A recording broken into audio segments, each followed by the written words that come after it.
आज हम फिर से हाजिर हुए हैं बीए फाइनल ईयर की हिस्ट्री की ऑनलाइन क्लास को लेकर। इससे पहले हमने जो पिछले वीडियो में जिन टॉपिक पर चर्चा की थी वो थे बंगाल में जो ब्रिटिश शासन की स्थापना हुई थी उसके चरण, बंगाल में ब्रिटिश शासन की स्थापना के चरणों के बारे में हमने जानकारी प्राप्त की थी और इसके अंतर्गत क्या किया था, प्लासी और बक्सर का युद्ध के कारण और परिणामों को हमने जाना था। जो प्लासी का युद्ध था वो क्लाइव और सिराजुद्दौला के मध्य 1757 ईस्वी के मध्य लड़ा गया था, जिसमें जो क्लाइव की सेना क्या रही थी, विजयी रही थी, वो सिराजुद्दौला लड़ता हुआ मारा गया था और पराजित हो गया था। इसके पश्चात 1764 में मीर कासिम अर्थात मीर जाफर का दामाद बंगाल का नया नवाब बनता है, लेकिन शीघ्र ही मीर कासिम और अंग्रेजों के मध्य संबंध भी खराब हो जाते हैं, जिसके परिणाम स्वरूप यह बक्सर के मैदान में 1764 में पुनः युद्ध लड़ा जाता है। इस युद्ध में भी अंग्रेज क्या रहते हैं, विजयी रहते हैं और इससे अंग्रेजों का बंगाल पर क्या हो जाता है, पूर्ण एकाधिकार स्थापित हो जाता है। इसके अलावा हमने पानीपत के तृतीय युद्ध 1761 में जो लड़ा गया था, किसमें अहमद शाह अब्दाली और मराठों के बीच लड़ा गया था। इस युद्ध में अहमद शाह अब्दाली विजयी रहता है और मराठे क्या होते हैं, वीरता पूर्वक लड़ते हुए पराजित हो जाते हैं।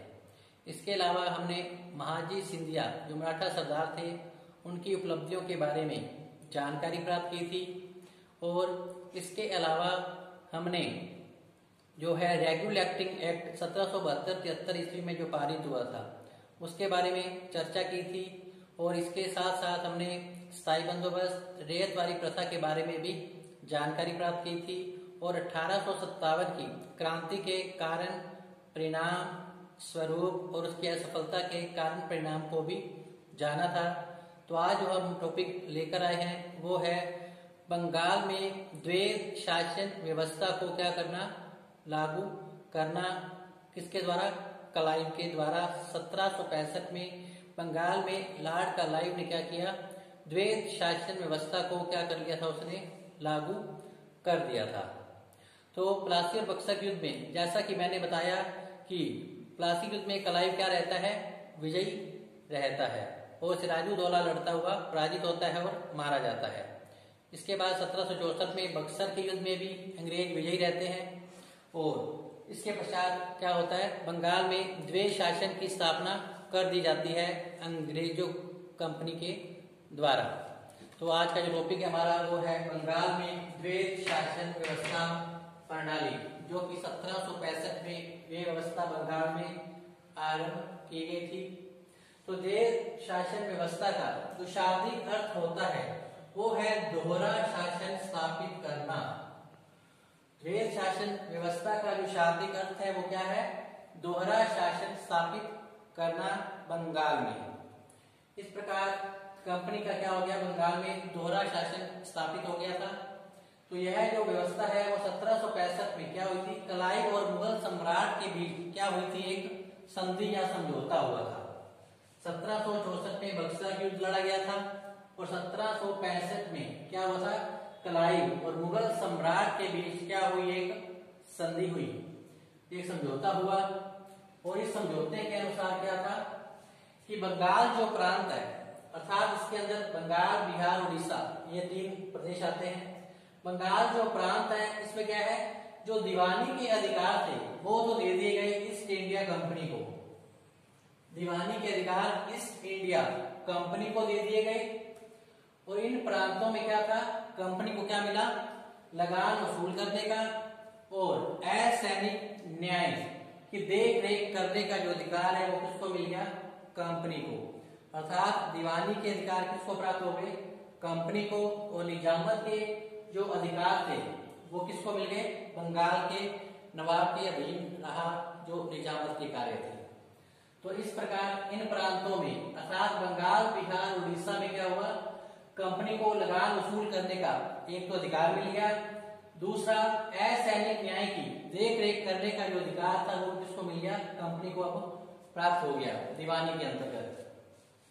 बदले में मुगल बादशाह को कंपनी ने क्या किया, 26 लाख रुपए प्रति वर्ष, मुगल बादशाह को इसके बदले में 26 लाख रुपए प्रति वर्ष पेंशन देना क्या कर लिया इन्होंने, स्वीकार कर लिया कंपनी ने, और स्वयं दीवानी के जो अधिकार प्राप्त कर लिए।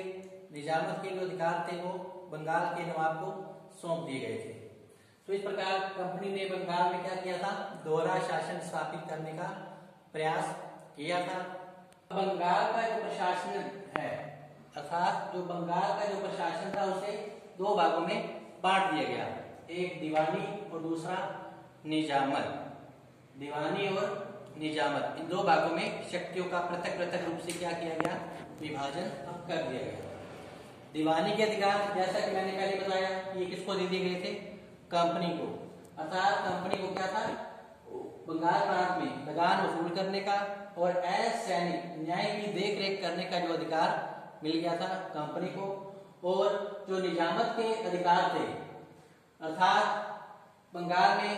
बंगाल प्रांत में शांति व्यवस्था को बनाए रखना, बाहरी आक्रमण से क्या करना, रक्षा करना, और फौजदारी जो न्याय के मामले थे वो किसको सौंप दिए गए, बंगाल के नवाब के अधीन ये कार्य रहने दिया। और स्वयं दीवानी के अधिकार उन्होंने कंपनी ने क्या कर लिए, प्राप्त कर लिए थे 1765 में एक संधि के साथ। किसने कर लिया था, क्लाइव ने, मुगल सम्राट से एक संधि के द्वारा, मुगल सम्राट शाह आलम के संधि के द्वारा 1765 में क्लाइव ने बंगाल में द्वैध शासन व्यवस्था को लागू कर लिया था। तो इस प्रकार दीवानी के अधिकार क्या किए कंपनी को, और निजामत के अधिकार अर्थात इसमें शांति व्यवस्था, बाहरी आक्रमण से रक्षा और फौजदारी न्याय के जो मामले थे वो बंगाल के नवाब के अधीन ही रहने दिए थे। और बंगाल की शासकीय व्यवस्था को क्या किया गया, पृथक पृथक शक्तियों में विभाजित कर दिया गया, अर्थात बंगाल की शासन व्यवस्था को क्या किया गया, पृथक पृथक शक्तियों में क्या कर दिया गया, विभाजित कर दिया गया था। यही जो व्यवस्था थी आगे चलकर किस नाम से जानी गई, द्वैध शासन व्यवस्था के नाम से जानी गई। तो इस प्रकार बंगाल की शासन व्यवस्था पृथक पृथक शक्तियों में विभाजित की गई और यही व्यवस्था द्वैध शासन व्यवस्था कहलाती है। तो अब हम चलते हैं इस व्यवस्था को लागू करने में क्लाइव का क्या उद्देश्य रहा था, अर्थात ऐसी कौन सी समस्या थी जिसके कारण क्लाइव को 1765 में मुगल सम्राट के साथ एक संधि के द्वारा बंगाल में द्वैध शासन व्यवस्था को लागू किया गया था। तो जो लॉर्ड क्लाइव था ये कुशल प्रशासक था, महान विजेता था और चतुर कूटनीतिज्ञ था। अतः क्या किया गया, ब्रिटिश सरकार ने इसकी योग्यता से प्रभावित होकर, क्लाइव की योग्यता से प्रभावित होकर क्या किया था, पुनः इसको बंगाल का गवर्नर क्या कर दिया था, नियुक्त कर दिया था। और इसे क्या किया था, कंपनी का गवर्नर जो है वापिस उसको बनाया गया था क्लाइव को। अब क्लाइव के सामने गवर्नर जनरल बनने के पश्चात क्या थी, क्लाइव के सामने दो मुख्य समस्याएं थी। क्लाइव के सामने दो मुख्य समस्या थी। पहली थी भारत में कंपनी की राजनीतिक स्थिति को संभालना।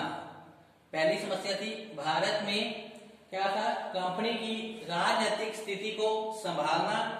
और दूसरी जो समस्या थी वो थी भारत की विघटित राजनीति से लाभ उठाकर, भारत की विघटित राजनीति से लाभ उठाकर ब्रिटिश साम्राज्य का क्या करना, प्रचार प्रसार करना जो था वो इसके सामने सबसे बड़ी समस्या थी लॉर्ड क्लाइव के सामने।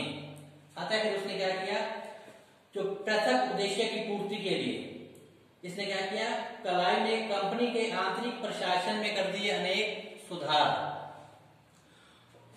कर दिए। और द्वितीय उद्देश्य की पूर्ति के लिए उसने क्या किया, भारत के शासकों के साथ राजनीतिक संधियां उसने कर ली, क्लाइव ने स्थापित कर ली। और अपने कुशलता से उसने बंगाल में क्या कर लिया, अपना राजनीतिक प्रभुत्व को स्थापित कर लिया क्लाइव ने। उसने न केवल दीवानी के अधिकारी कंपनी के लिए प्राप्त किए, उसने दीवानी के जो अधिकार थे वो कंपनी के लिए क्या कर दिए, क्लाइव ने प्राप्त कर लिए थे। इसका मुख्य उद्देश्य क्या था? बंगाल में व्यापारिक और आर्थिक साधनों पर एकाधिकार स्थापित करना रहा था। तो क्लाइव का द्वैध शासन प्रणाली को लागू करने का जो मुख्य उद्देश्य क्या था? बंगाल में व्यापारिक और आर्थिक साधनों पर क्या करना? अधिकार स्थापित करना था। तो इस प्रकार द्वैध शासन प्रणाली जो व्यवस्था है वो लागू कर दी गई थी बंगाल के प्रांत में। तो आइए अब हम चलते हैं बंगाल में द्वैध शासन प्रणाली की प्रमुख विशेषताएं क्या रही थी। तो सबसे पहले विशेषता थी तो द्वैध शासन प्रणाली जो कि 1765 में क्लाइव ने बंगाल प्रांत में व्यवस्था शुरू की थी। इसकी पहली विशेषता थी कि कंपनी की आर्थिक और व्यापारिक जो स्थिति थी वो पूर्व की तुलना में अब क्या हो गई थी? और अधिक मजबूत हो गई थी। और कंपनी जो थी वो दीवानी और निजामत दोनों ही व्यवस्था को संभालने में क्या रही? अपने आप को असमर्थ समझ रही थी। अतः फिर उसने क्या किया? उसने बंगाल की शासन व्यवस्था को पृथक पृथक शक्तियों में विभाजित करने का निश्चय किया, क्योंकि वो कंपनी जो थी इतना भार अपने ऊपर लेने को तैयार नहीं थी। यही कारण रहा कि कंपनी ने क्या किया? कंपनी को क्या है? इस व्यवस्था के माध्यम से जो अतिरिक्त उत्तरदायित्व था वो अब वहन नहीं करना पड़ रहा था। अर्थात शक्तियों का विभाजन कर दिया गया था दीवानी और निजामत के आधार पर। दूसरा है कंपनी का जो भारत में मूल उद्देश्य था वो क्या रहा था? व्यापार करना रहा था। यही कारण है कि निजामत के जो अधिकार थे वो बंगाल के पास ही रहे थे। अर्थात इन कंपनी क्या करती थी? बंगाल के प्रांतों में लगान वसूल करने और असैनिक न्याय की देखरेख करने का अधिकार उसने अपने पास रखा था। और इसके अलावा जो निजामत के अधिकार थे वो उन्होंने बंगाल के नवाब के अधीन रहने दिए थे। तीसरा है भारत में कंपनी राज्य की नींव पड़ी, क्योंकि प्लासी और बक्सर युद्ध के पश्चात बंगाल में क्या हो गया? अंग्रेजी शासन की स्थापना कर दी गई थी। तो कंपनी भारत में अंग्रेजी राज्य की अब क्या पड़ गई? नींव पड़ गई। अब जो नवाब था, बंगाल का नवाब था, वो क्या था? उसकी जो शक्ति थी नामात्र की थी। अर्थात कठपुतली की तरह वो क्या करता था? कार्य करता था। जो वास्तविक शक्तियां थी वो किसके हाथों में रही? तलाई अर्थात अंग्रेजों के हाथों में ही रही। जो नवाब था नामात्र का शासक था, क्योंकि दीवानी के जो अधिकार थे वो अंग्रेजों ने अपने पास रख छोड़े थे और निजामत के अधिकार वो बंगाल के नवाब को दिए थे। अतः जो नवाब था नामात्र का शासक था और अंग्रेजों के हाथों की कठपुतली बनकर रह गया था। दीवानी व आर्थिक जो अधिकार थे वो कंपनी ने क्या कर दिए थे? अपने हाथों में रख छोड़े थे और निजामत के अधिकार ही बंगाल के नवाब को दिए थे। फिर एक कंपनी का जो कार्यभार था इससे क्या होगा? हल्का हो गया था, क्योंकि जो कंपनी थी वो निजामत और दीवानी दोनों ही व्यवस्थाओं को संभालने में असमर्थ महसूस करने लगी थी। अतः उसने शक्तियों का क्या कर दिया? पृथक पृथक रूप से विभाजन कर दिया। और इसके अलावा बंगाल पर जो है कंपनी का क्या हो गया? नियंत्रण अर्थात एकाधिकार भी स्थापित हो गया था। यही क्लाइव चाहता था, अर्थात बंगाल का शोषण करना ही उसका मुख्य उद्देश्य रहा था। फिर पांचवा, कंपनी को प्रशासन में क्या मिला? योग्य भारतीयों का सहयोग प्राप्त हुआ। कंपनी को प्रशासन में क्या है? योग्य भारतीयों का सहयोग मिला और जो कंपनी थी वो अपने उद्देश्य को पूरा करने में क्या रही थी? सफल रही थी। तो इस प्रकार संक्षेप में एक बार फिर देख लेते हैं इसकी विशेषताएं। नंबर 1, इससे क्या हुआ? कंपनी की आर्थिक व व्यापारिक जो स्थिति थी वो पूर्व की तुलना में और अधिक क्या हुई? मजबूत सिद्ध हुई, क्योंकि इससे अब कंपनी को जो अतिरिक्त उत्तरदायित्व है वो अब वहन नहीं करना पड़ रहा था, क्योंकि शक्तियों का विभाजन कर दिया गया था दीवानी और निजामत के आधार पर। दूसरा है कंपनी का भारत में जो मूल उद्देश्य क्या रहा था? व्यापार वाणिज्य करना रहा था। अतः उन्होंने निजामत के जो अधिकार थे वो बंगाल के नवाब को ही सौंप दिए। तीसरी बात, बंगाल में अंग्रेजी राज्य की क्या पड़ गई? अब नींव पड़ गई थी और नवाब की शक्ति जो थी नामात्र का शासक था, वास्तविक शक्तियां अंग्रेजों के हाथों में ही रही, क्योंकि दीवानी में जो आर्थिक अधिकार थे वो कंपनी ने अपने हाथ में रख छोड़े थे। फिर इससे कंपनी का जो कार्यभार था वो काफी क्या हुआ? हल्का हो गया था और बंगाल पर कंपनी का जो नियंत्रण है अर्थात एकाधिकार है वो क्या हो गया था, मजबूती से अब स्थापित हो गया था। नेक्स्ट है कंपनी को प्रशासन में क्या मिला, योग्य भारतीयों का सहयोग मिला था, जिससे कंपनी क्या थी, अपने उद्देश्य को पूरा करने में क्या रही, सफल सिद्ध हुई अर्थात कामयाब रही थी। तो अब चलते हैं बंगाल में द्वैध शासन प्रणाली जो 1765 में की गई थी। यह व्यवस्था पूर्ण रूप से असफल रही क्योंकि इसमें कुछ दोष थे, कमियां थी। तो अब हम चलते हैं बंगाल में द्वैध शासन प्रणाली के प्रमुख दोष अर्थात इसकी असफलता के क्या कारण रहे थे। तो अब हम देखते हैं बंगाल में जो द्वैध शासन व्यवस्था शुरू की गई थी उसके क्या दोष थे, क्या कमियां रही थी, जिसके कारण ये जो व्यवस्था है वो क्या हो गई थी, असफल हो गई थी।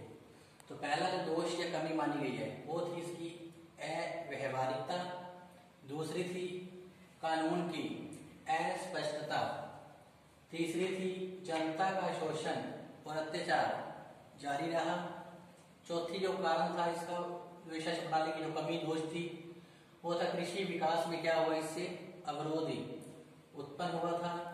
और इसके अलावा भारत के कुटीर उद्योग धंधों का क्या हो गया था, विनाश हो चुका था। नेक्स्ट है प्रशासनिक उत्तरदायित्व का इस द्वैध शासन व्यवस्था में क्या रहा था, अभावी रहा था।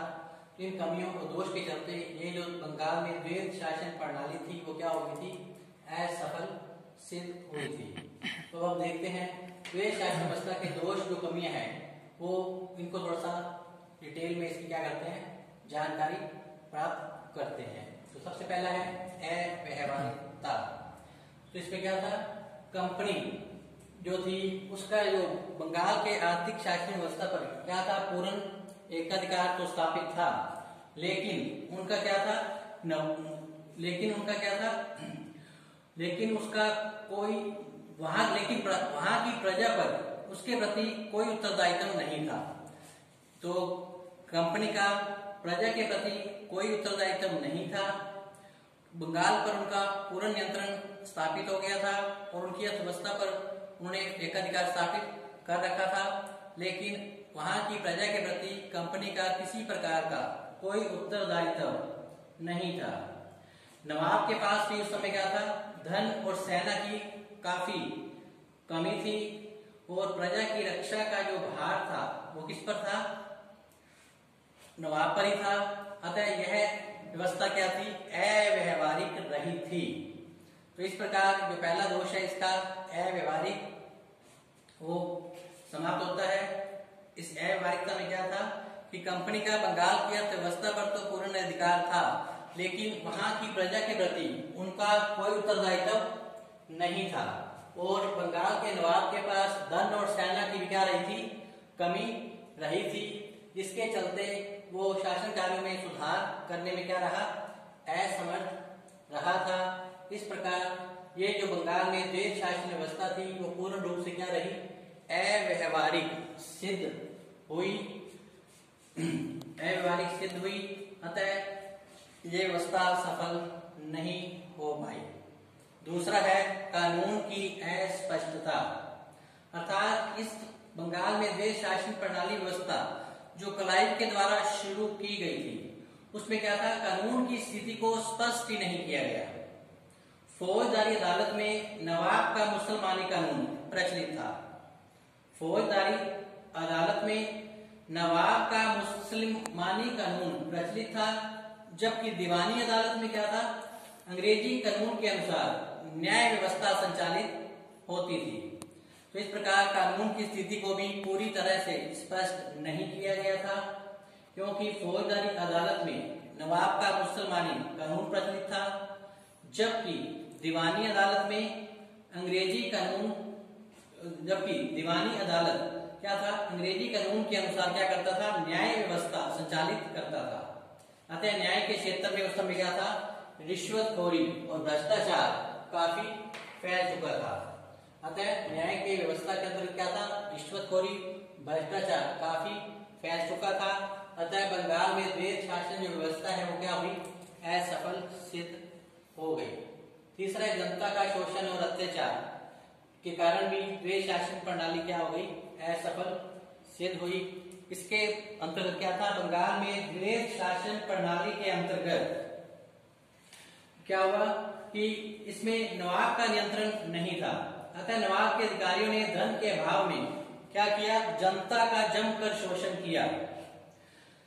नवाब के अधिकारियों ने इस व्यवस्था के अंतर्गत जनता का जमकर क्या किया, शोषण किया था, और जिसके कारण जनता की जो आर्थिक स्थिति थी वो क्या हो गई थी, और अधिक खराब हो गई थी। क्यों? क्योंकि द्वैध शासन के अंतर्गत नवाब का अर्थव्यवस्था पर कोई नियंत्रण नहीं था। द्वैध शासन प्रणाली के अंतर्गत नवाब का अर्थव्यवस्था पर कोई नियंत्रण नहीं था, अतः नवाब के अधिकारियों ने धन के अभाव में जनता का जमकर क्या किया, शोषण करना शुरू कर दिया था। और कंपनी का खजाना भरने के लिए जो कर्मचारी वर्ग था वो अब क्या करता था, मनमाना व्यवहार करता था। कंपनी का खजाना भरने के लिए जो कर्मचारी वर्ग था मनमाना व्यवहार करता था, अर्थात जनता का जमकर शोषण किया जाता था। नेक्स्ट है कृषि विकास में अवरोध उत्पन्न होना। ये भी जो कृषि विकास में अवरोध उत्पन्न होना भी द्वैध शासन प्रणाली की असफलता का क्या रहा था, एक मुख्य कारण रहा था। क्योंकि इस व्यवस्था से कृषि का विकास रुक गया था, क्योंकि दोषपूर्ण लगान व्यवस्था के कारण कंपनी और ठेकेदार अधिक लाभ कमाना चाहते थे, और इसका जो भार है वो किस पर पड़ा, किसानों पर। अतः उनकी जो दशा थी किसानों की, वो दिन प्रतिदिन क्या होती जा रही थी, खराब होने लग गई थी। नेक्स्ट है भारत के कुटीर उद्योग धंधों का भी क्या हो गया था, पतन हो गया था, क्योंकि अंग्रेजों ने भारत में बड़े बड़े उद्योग धंधे स्थापित करने की ओर क्या दिया था, बल दिया था, जिसके कारण लघु और कुटीर उद्योग धंधे क्या होने लगे थे, अब नष्ट हो गए थे।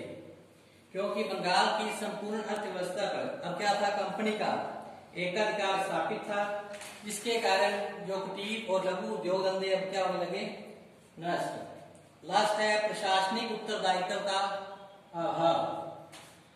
तो कंपनी पर क्या था, किसी प्रकार का प्रशासनिक दायित्व उस समय नहीं था। कंपनी पर किसी प्रकार का प्रशासनिक दायित्व नहीं था। दीवानी के अधिकारों में लगान वसूल करने के अधिकारों को भी कंपनी ने भारतीय अधिकारियों को प्रदान किए। अतः दायित्व के अभाव में कंपनी दिन प्रतिदिन निरंकुश और शक्तिशाली बन गई थी। अर्थात दायित्व के अभाव में कंपनी दिन प्रतिदिन क्या हो रही थी, एक तो निरंकुश बनती जा रही थी और दूसरा शक्तिशाली बनती जा रही थी। इस प्रकार प्रशासनिक उत्तरदायित्व के अभाव में ये जो बंगाल में द्वैध शासन प्रणाली थी, व्यवस्था क्या रही, असफल सिद्ध हुई थी। तो इस प्रकार कह सकते हैं कि यह जो व्यवस्था थी वो बंगाल पर अंग्रेजी प्रभुता स्थापित करने के उद्देश्य से लॉर्ड क्लाइव द्वारा चली गई एक राजनीतिक क्या थी, चाल थी। इससे बंगाल का क्या हुआ, बहुत अधिक शोषण हुआ। यह पद्धति सफल नहीं हो पाई बंगाल के अंदर, और 1772 में क्या कर दिया, वारेन हेस्टिंग्स ने क्या कर दिया, बंगाल में द्वैध शासन प्रणाली की जो व्यवस्था थी उसको क्या कर दिया, समाप्त करवा दिया था। तो इस प्रकार जो बंगाल में द्वैध शासन प्रणाली है उसका अर्थ, विशेषताएं और इसके जो दोष रहे थे वो आपको स्पष्ट कर दिए गए हैं। और इस प्रकार आज का जो टॉपिक हमारा वो बंगाल में द्वैध शासन प्रणाली, वो यहीं पर क्या होता है, समाप्त होता है। कल हम फिर से हाजिर होंगे एक नए टॉपिक के साथ। तब तक आप घर पर रहें, सुरक्षित रहें और पढ़ते रहें। इसके साथ ही धन्यवाद।